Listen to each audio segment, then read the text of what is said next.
So with Darwin Nunez seemingly agreeing a full move to Napoli in the next coming days, it's time for us to go beyond the Kop and look at Darwin Nunez's 10 best moments in a Liverpool shirt. Make sure to click like and subscribe, guys. We're almost at 5,000. And while you're at it, why don't you come and follow me on Twitter? Number 10, the assist for Szoboszlai against Sheffield United. Darwin Nunez is the equivalent of what would happen if you gave the Duracell bunny a pound of speed and a crate of Red Bulls. He is a relentless presser of the ball who can claim to have covered more distance on the pitch than the man who cuts the actual grass before the match. And this moment against Sheffield United is the true representation of Nunez as a footballer. For perspective, it's the 6th of December 2023 and Liverpool are away at Bramall Lane against the Sheffield United, who were in a desperate fight for Premier League survival. We were 1-0 up and Sheffield was slowly growing into the game towards the end of the match, and that was until Klopp decided to bring on Sonic the Hedgehog, who took the game by the Michael ball axe and single-handedly did to Sheffield what a fist does to a trifle. He lost the ball, so far so Nunez, before tracking back and absolutely having his way with the Sheffield United player. I'm not particularly sure who it was, and honestly, I don't care. So I'm just going to call him Nunez's bitch. After taking the ball from his bitch, Nunez crossed it into Szoboszlai, who finished it beautifully, sealing the 3 points. Now, he may have been erratic, but you cannot question the desire and determination of Darwin Nunez. And speaking of that, number 9, the goal against Sheffield United. Poor Sheffield United. I haven't got anything else to add there. Nunez is just... well, he's mental, all right? That's been established, from headbutting players to jumping the barrier while injured to, well, this, taking a football full pelt into his body in the 1 in a million chance that it goes into the back of the net. The man is a bin bag filled with rabid cats. For context, we're playing Sheffield United in the reverse fixture of the previous entry, and once again Nunez decided to end Sheffield fans' hopes of Premier League football by launching himself in front of Evo kick, which saw the ball bounce off him and find the back of the net. Now, this moment is minimal compared to others on this list, I know, but the one thing that resonated with Nunez and the fans was his desire to run himself into the ground and push himself to his physical limit with his pressing, and this here was a perfect example of someone who was willing to try anything to make sure the ball found the back of the net. And with the chant of Nunez starting to ring out in the moment, this was the fans' way of thanking him for the work rate on display.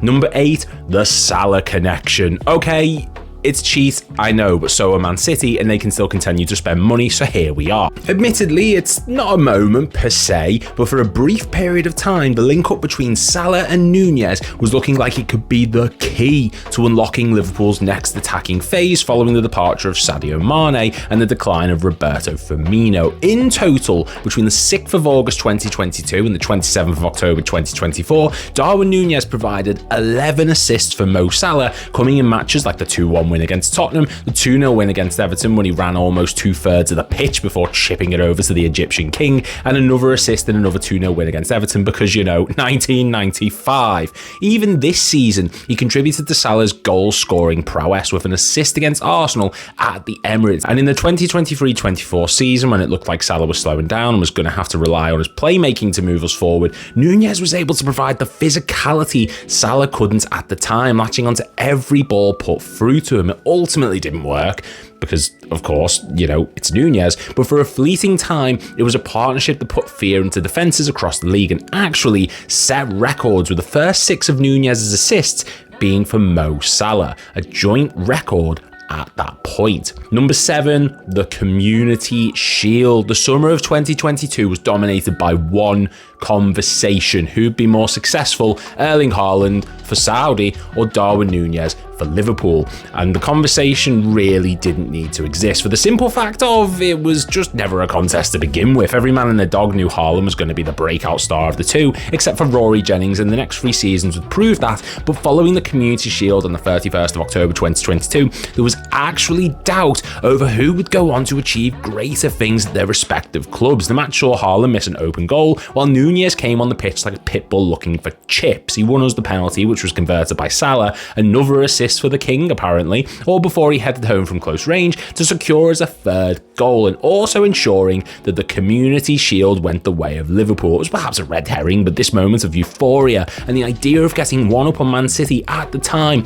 was an incredible thing to experience and showed us a glimpse of what the Uruguayan mad arse was capable of. Number 6, the Europa League. I think we can all agree that the Europa League campaign of 2023-24 was pretty Arsenal. Liverpool were expected to walk the entire competition, but instead were beaten twice in the group stage before being utterly thrashed by eventual winners Atalanta in only the quarter-finals. But say what you want about the criminally underrated competition, you cannot take away one shining positive from the tournament, and that was the talent of one Darwin Nunez'S, who decided to showcase why we spent the money we did on him on a consistent basis. The lad scored 5 goals in the European competition, with the main highlight being his ludicrous display in the round of 16 against opponent Sparta Prague, scoring a long-range curler into the top corner in the first leg, as well as a near sexual half volley past the keeper to set us on our way to an aggregate score of 11-2 across both legs. He may struggle to meet the levels of the Premier League, but in Europe he was proven to be more than capable in our front line. Just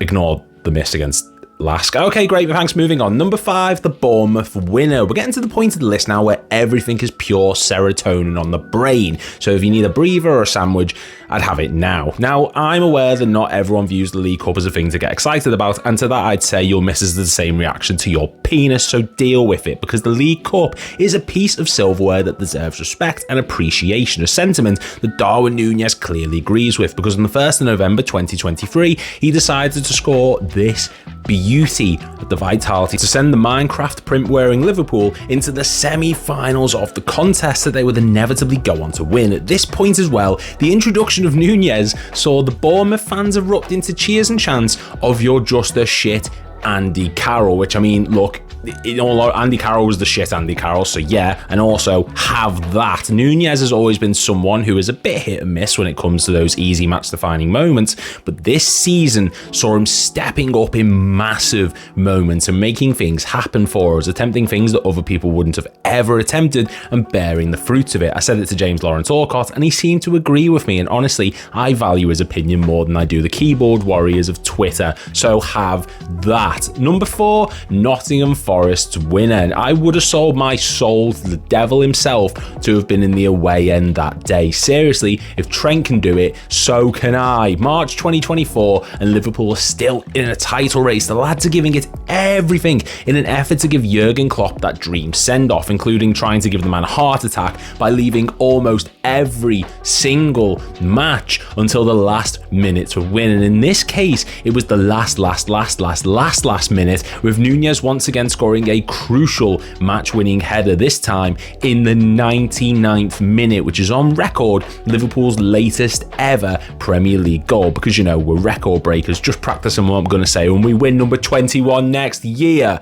Now, Nunez at this point was already viewed as a rotation option and someone to bring on when nothing else is working and you need a shot of adrenaline in the side, like how a glass of Pepsi needs a shot of whiskey in it. I can't put into words just how mental this goal was, because it wasn't even special in terms of the finish, more so the delivery from Maka, but to see Nunez sprinting to the fans and kicking the shit out of the board out of pure thrill and energy is something I will never forget. He left it late, but I mean, I suppose it's better late than Arsenal, I guess. Number 3, the Real Madrid goal, because look at it.